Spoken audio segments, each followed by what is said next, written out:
Option చెప్తున్నాం. ఏ చౌరస్తాల ఏ టౌన్లో meeting పెడతావు? చర్చకు, బహిరంగ చర్చకు సిద్ధమా నువ్వు?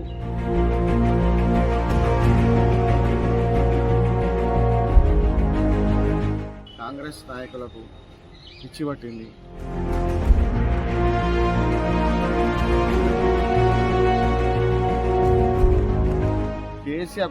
కేసీఆర్ మీద వ్యతిరేకతతోనే కాంగ్రెస్ ప్రభుత్వం వచ్చింది.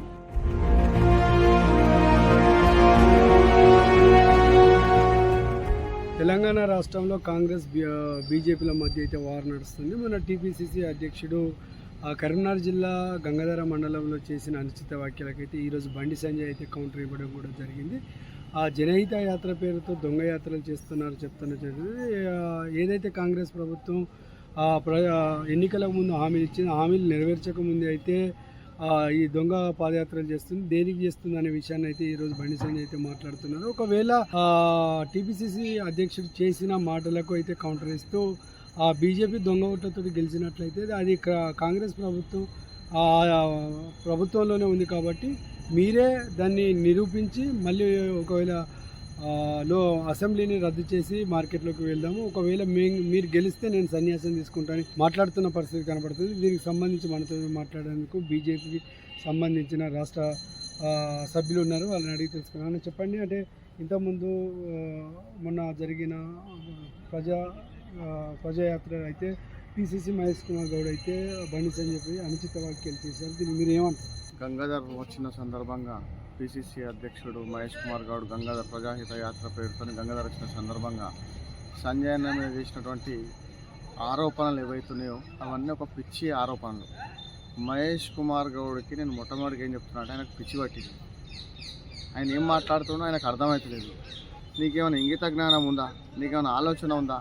బండి సంజయ్ అన్న తన రాజకీయ జీవితం స్టార్ట్ చేసినప్పటి నుండి కూడా బంపర్ మెజార్టీతోనే గెలిచిండు. ఏ పదవైనా కానీ భారీ మెజార్టీతోనే గెలిచిండు. నీ లెక్క దొంగతనంగా రాత్రి ఎమ్మెల్సీలు తీసుకొని తెల్లార వరకు కుర్చీ లెక్క స్టైల్లో బండి సంజయ్ అన్నది కాదు. ప్రజల కోసం పనిచేస్తాడు, ప్రజలలో ఉంటాడు, ప్రజల మెప్పు పొందుతాడు, ప్రజల మెప్పుతోనే ఆయన గెలుపొందిండి. ఇవాళ ఆయన కష్టపడి గెలిచిండు కాబట్టే పార్టీ ఆయనను గుర్తించింది, ఆ స్థాయి విలువను ఆయనకి ఇచ్చింది. అలా ఇది తెలుసుకోకుండా నీ నోటికి వచ్చినట్టు వాగుడు, ఏదో వచ్చినా కదా మీటింగ్ అటెండ్ చేసినా కదా ఇక్కడ నా మార్క్ ఉండాలని ఏదో పిచ్చి ప్రేలాపన వెళ్తే ఎవరు ఇక్కడ చూసుకుంటూ ఊరుకుంటే ఎవరు లేరు. నువ్వు వెలగబెట్టింది ఏంది? ఇంతవరకు మీ ప్రభుత్వం వచ్చినాక, కాంగ్రెస్ ప్రభుత్వం వచ్చినాక వెలగబెట్టింది ఏముంది చెప్పు? ఏం లేదు. ఎక్కడున్న పరిస్థితి అక్కడ ఉంది. ఏమైనా అభివృద్ధి చెందుతుందా? స్థానిక సంస్థల ఎన్నికలకు ఎందుకు తాత్సారం చేస్తున్నారు మీరు? ఎందుకు వెనకడికి ఎత్తున్నారు? ఆ కమిటీ ఈ కమిటీ అని ఎందుకు బేటకులు నిర్వహించి ఎందుకు ప్రొలాంగ్ చేస్తున్నారు? ఎందుకు నిర్వహించలేకపోతున్నావు అంటే మీ సత్తా చాటలేకపోతారు. ప్రజలల్లో మీకున్నటువంటి మీకు ఇచ్చినటువంటి విలువను మీరు కోల్పోయినారు కాబట్టి ఇలా మీరు ఎన్నికలకు పోతలేరు. స్థానిక సంస్థల ఎన్నికలకు ఏదైనా పట్టణానికి ఏదైనా నిధులు ఇచ్చిరా? ఏదైనా డెవలప్మెంట్ చేసిరా? ఎన్ని గ్రామాలను డెవలప్మెంట్ చేసిరు మీరు? ఎక్కడ ఏం లేదు. సరే నీకు దమ్ముంది కదా, నువ్వు మాట్లాడినావు కదా దొంగోట్లతోనని. మరి ఇలా బండి సంజయ్ అని ఒక ఛాలెంజ్ చేసిండు. నీకు దమ్ము ఉంటే నువ్వు రాజకీయంగా నువ్వు నాయకుని అనిపించుకుంటే, నీకు పిసిసి అధ్యక్షుని కదా, నీకు ఆ దమ్ము ధైర్యం ఉంటే సంజయ్ వేసిన ఛాలెంజ్ను తీసుకో, నువ్వు దానికి నిలబడి ఉండు, కట్టుబడి ఉండు. చూద్దాం నీ ప్రభుత్వం, మీ కాంగ్రెస్ పార్టీ ఏంది, భారతీయ జనతా పార్టీ ఏంది, రాష్ట్రంలో ఎన్నికలకు పోదా పార్టీ అధిష్టానం మైనారిటీలకు ఒక వర్గానికి కొమ్ము కాస్తుంది. నీ అధిష్టానం ఒక వర్గానికి కొమ్ము కాస్తుంటే నువ్వు చేతులు కట్టుకొని జై జై కొడుతున్నావు. నువ్వు ఏడ పుట్టినావు? ఏం కథ? ఏ వ్యవస్థలో ఉన్నావు నువ్వు బీసీ వర్గానికి ఏతున్నది ఏంది? నువ్వు ఉరగబెట్టింది ఏంది? బీసీలలో ముస్లింలను తీసుకొచ్చి చేర్చుడు ఎందుకు పోయి నాకు అర్థం కాదు. అంటే కరీంనగర్కు రెండోసారి ఎంపీ అయ్యిండు బండి సంజయ్.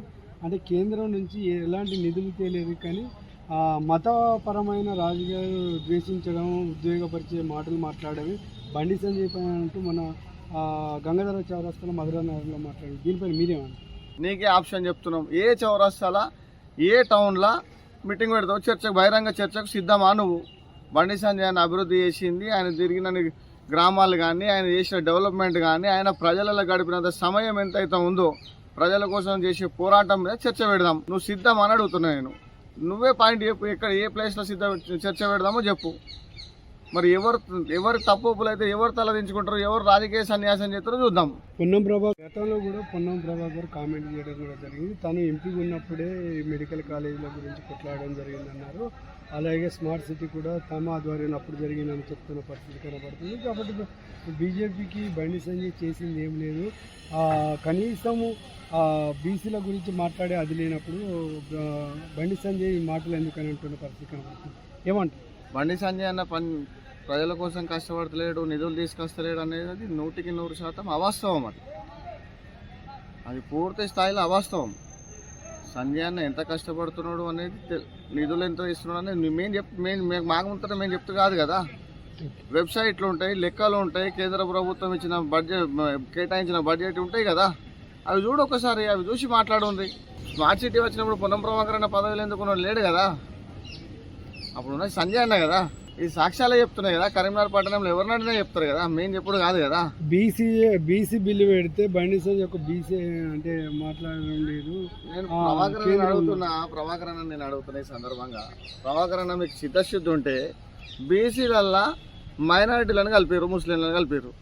మీరు ఎట్లా అంగీకరిస్తారన్న? మీరు ఒక బీసీ బిడ్డనే కదా, బీసీల కోసం పోరాటం చేసిరు కదా. మీరు విద్యార్థి దశ నుండి కూడా పోరాటం చేసిరు కదా. మరి ఎందుకు ఇప్పుడు సైలెంట్ ఎందుకు ఉంటున్నాడు ప్రభాకర్ అన్న? ఎందుకు అధిష్టానానికి భయపడుతుండా ప్రభాకర్ అన్న? బీసీల కోసం కొట్లాడాల్సిన బాధ్యత మీ మీద ఉంది కదన్నా.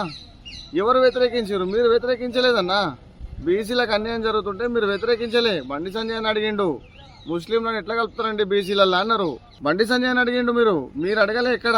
ఓవరాల్గా కాంగ్రెస్ చేస్తున్న అనుచిత వ్యాఖ్యలకు ఒక బీజేపీ కార్యకర్తగా మీరు ఏం చెప్తారు? కాంగ్రెస్ నాయకులకు పిచ్చి పట్టింది. వాళ్ళు ఏం పనిచేస్తలేరు. ప్రజలలో ఎక్కడికి పోయినా వ్యతిరేకత. ఆ పార్టీని చేరదీసేటోళ్ళు ఎవరు లేరు. ఆ పార్టీలు ఎవరు చేరడానికి కూడా ఎవరు ముందుకు పోతలేరు. వాళ్ళు ఏదో పగటి కలలు కన్నారు. కేసీఆర్ మీద వ్యతిరేకతతో ఏదో కాంగ్రెస్ ప్రభుత్వం వచ్చింది. దాన్ని ఏదో వీళ్ళు అవకాశంగా తీసుకుని అభివృద్ధి చేయాలి. కానీ అభివృద్ధి మీద దృష్టి పెట్టకుండా పిచ్చి పిచ్చి ప్రలాపనలు చేసుకుంటా, ప్రజాహిత యాత్రల పేరుతో దొంగ యాత్రలు చేసుకుంటా. ప్రజాహిత యాత్ర ఎందుకే? మీ దగ్గరనే గవర్నమెంట్ ఉంది కదా. ఏ నియోజకవర్గం ఉంది, ఏ గ్రామం, ఏ మండలంలో ఏం పనులు అవసరం ఉన్నాయి, రిపోర్ట్ తెప్పించుకోరు కదా. తెప్పించుకొని దానికి అనుగుణంగా పనిచేయండి, డెవలప్మెంట్ తీసుకురాండి. మీకు చేతగాక మంది మీద పడేస్తున్నారు. చూశారుగా టీపీసీసీ మహేష్ కుమార్ గౌడ్ చేసిన అనుచిత వ్యాఖ్యలకు బీజేపీ పార్టీ శ్రేణులు అయితే ఆగ్రహం వ్యక్తం చేస్తున్న పరిస్థితి కనబడుతుంది. బండి సంజయ్ చేసిన అభివృద్ధిలో ప్రజలకు తెలుసు, మా కరీంనగర్ ప్రజలకు ఏంటో బాగా తెలుసు. 2,25,000 ఓట్ల మెజార్టీతో గెలిచాడు. అవే దొంగ ఓట్లతో గెలిచినట్లయితే కాంగ్రెస్ ప్రభుత్వం లీడ్లో ఉన్నది. కాబట్టి మీరే అసెంబ్లీని రద్దు చేసి మళ్ళీ ఎన్నికలకు వెళ్ళండి, చూద్దాం ఎవరు గెలుస్తారు. కరీంనగరే కాదు, టోటల్గా తెలంగాణ రాష్ట్ర వ్యాప్తంగా బీజేపీ కాంగ్రెస్ అని చూస్తారు. రానున్న రోజుల్లో కాంగ్రెస్కు బుద్ధి చెప్పే ప్రయత్నం చేస్తామని చెప్తూ బీజేపీ కార్యకర్తలు అయితే హెచ్చరిస్తున్న పరిస్థితి కనబడుతుంది. శ్రీనివాస్, లోకల్ 18, కరీంనగర్.